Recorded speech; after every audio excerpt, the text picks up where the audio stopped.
Welcome back to the Brahmin Word, and we are going to be introduced to Esther here. Uh, Turn to Esther chapter 2. So we have set the stage for Esther, and really the Lord has. And King Ahasuerus is now without a queen, and he is looking to change that. So that is where Esther comes on the scene. So, Esther chapter 2, let's start in verse 1. We're just going to go through verses 1 through 18 today and how Esther is chosen to be queen. So, with that, verse 1. After these things, which these things are being referenced back to Esther chapter 1, when the anger of King Ahasuerus had abated, he remembered Vashti and what she had done and what had been decreed against her. Basically, you remembered he's without a queen now. So then the king's young men who attended him said, "Let beautiful young virgins be sought out for the king, and let the king appoint officers in all the provinces of his kingdom to gather all the beautiful young virgins to the harem in Susa, the citadel, under custody of Hegai, the king's eunuch, who is in charge of the women. Let their cosmetics be given them, and let the young woman who pleases the king be queen instead of Vashti." This pleased the king, and he did so. So, with the king, and this is very, very true with a lot of kings in this ancient Near Eastern culture. Yes, they have a queen, but they have a lot of other women at their call, concubines, for instance. And so it's not, is it possible that he kicked out all the women in his uh, all the concubines with Vashti? Possibly, but I don't think so. Instead, I think he's genuinely missing having a queen, though, and having somebody there to call a queen. And so I think he is missing that. And so therefore, that's why he's interested in this search. And so it begins. Verse 5. Now there was a Jew in Susa, the citadel, whose name was Mordecai, the son of Jair, son of Shimei, son of Kish, a Benjaminite, who had been carried away from Jerusalem among the captives, carried away with Jeconiah, king of Judah, whom Nebuchadnezzar, king of Babylon, had carried away.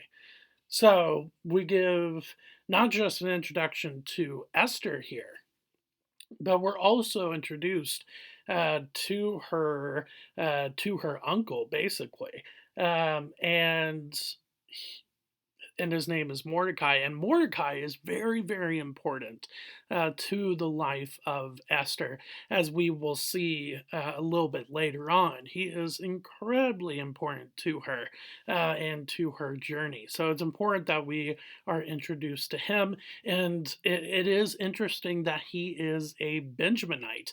Is it possible that Kish here is referring to the same Kish in the line of King Saul? Very, very possibly. That is absolutely a possibility. But I think for me, the biggest takeaway here is that he is a Benjaminite. He is from the youngest son of Jacob. He is the youngest son. Benjamin is, and so they and he is part of the Jews that are living in this area because of Nebuchadnezzar's victory over Jerusalem, which then led to exile again in about 587 to 586 BC. And of course, then you had the Medes and the Persians that then conquered the Babylonian Empire. But, however, let's get to the introduction of Esther. Verse 7. He was bringing up Hadassah, that is, Esther, the daughter of his uncle, for she had neither father nor mother. The young woman had a beautiful figure and was lovely to look at, and when her father and her mother died, Mordecai took her as his own daughter. So it doesn't say necessarily, it doesn't say when.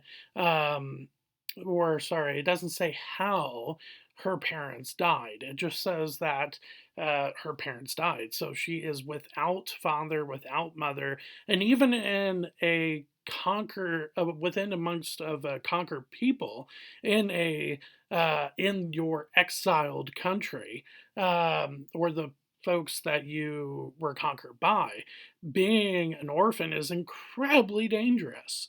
And so thankfully uh, she has she has this uncle named Mordecai. And so, from a very just practical standpoint, Mordecai is incredibly valuable to Esther. And as we'll see later on, it makes sense why she respects him so much, amongst other reasons, of course, as well. But not only does he look after her, but he takes her as his own daughter. It has this almost kind of an adoption feel to it. Mordecai adopts Esther into his family. Verse 8. So when the king's order and his edict were proclaimed, and when many young women were gathered in Susa, the citadel, in custody of Hegai, Esther also was taken into the king's palace and put in custody of Hegai, who had charge of the women. And the young woman pleased him and won his favor. And he quickly provided her with cosmetics her and her portion of food, and with 7 chosen young women from the king's palace, and advanced her and her young women to the best place in the harem. Esther had not made known her people or kindred, for Mordecai had commanded her not to make it known.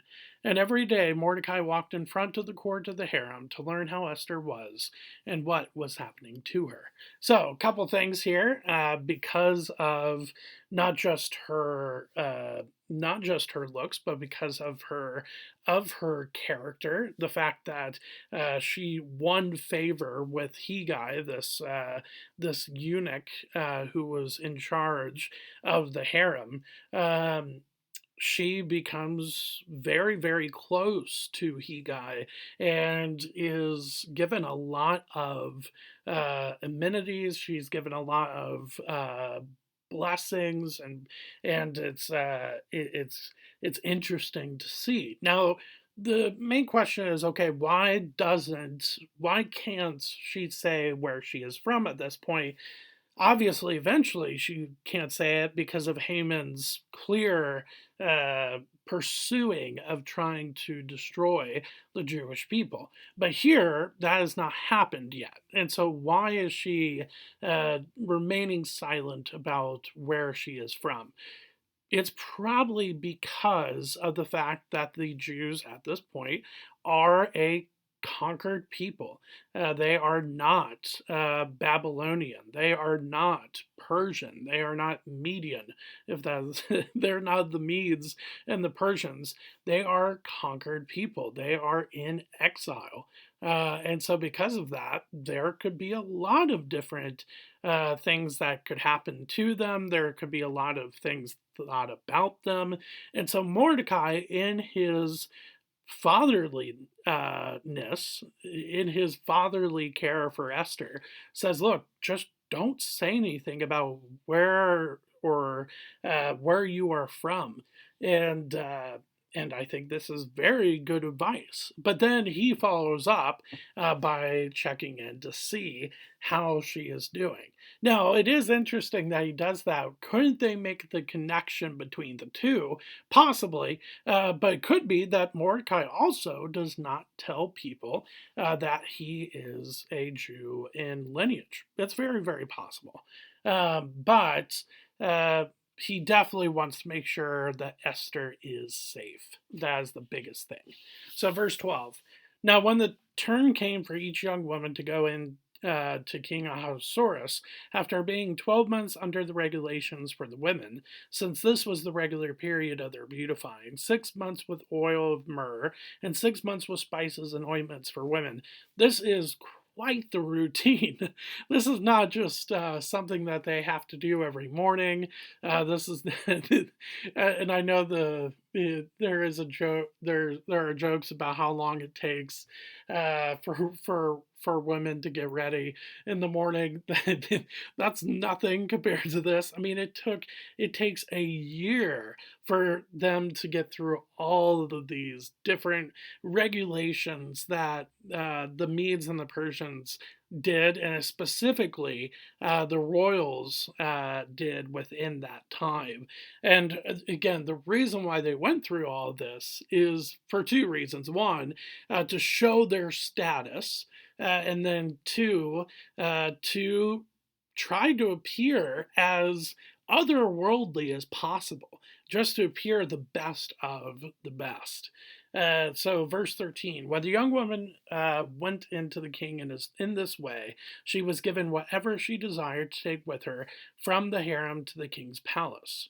In the evening, she would go in, and in the morning, she would return to the second harem in custody of Sheshgaz, the king's eunuch, who was in charge of the concubines. She would not go in to the king again unless the king delighted in her, and she was summoned by name. Again, I am not advocating for this. This is really just kind of gross. Not kind of, it is gross. It is very just very awful behavior on the king's part. But again, we are talking about a king, and nobody is going to stop him. And so this is what he does. And so finally, it gets to Esther's turn in verse 15. When the turn came for Esther, the daughter of Abihail, the uncle of Mordecai, who had taken her as his own daughter, to go into the king, she asked for nothing except what Hegai, the king's eunuch, who had charge of the women, advised. Now Esther was winning favor in the eyes of all who saw her. So we get a little bit more background on her. It's it's interesting that we get her father's name Abihail here, but also just again she is very well respected within just any circle that she is in, and especially with Hegai, and she takes his advice to heart. Verse 16.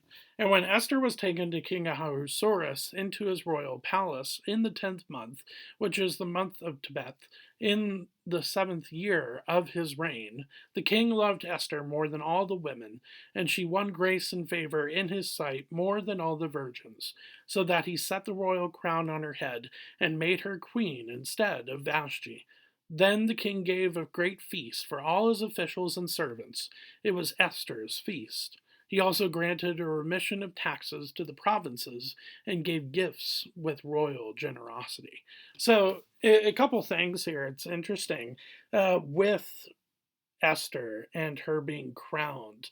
It's interesting because it really doesn't say she did something special. She was just special in some certain way. No, it was just she was picked by the king. She was the king loved her, and so because of that, she became queen.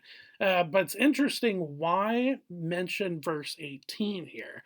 Verse 18 is really fascinating. I mean, obviously, yes, about the feast, that makes sense. He just appointed a new queen. Let's have another feast, even though the last feast didn't really go very well. Yeah, he appoints a feast for the queen. That makes sense. But the latter part of the verse is interesting. He also granted a remission of taxes to the provinces and gave gifts with royal generosity. This is not seen with Queen Vashti. Yes, there is this great feast, and yes, I'm sure that there is a lot of of drink being provided, but there's not any real talk about royal generosity, especially for the provinces themselves.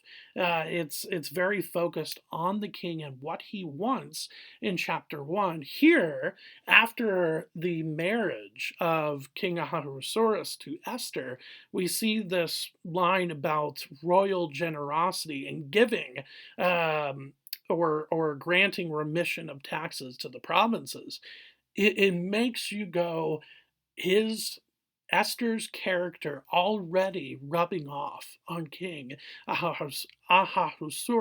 Is that possible? Absolutely, yes. It is. It's really quite interesting that she already, without being within the space of being a queen for a day or a few days, or let's say the feast is the same as the first one in chapter one, let's say a week, within a week time span, she has turned the heart of King Ahasuerus into a man that grants remission of taxes for the provinces and is giving out gifts with royal generosity. That's incredible. That's incredible to see.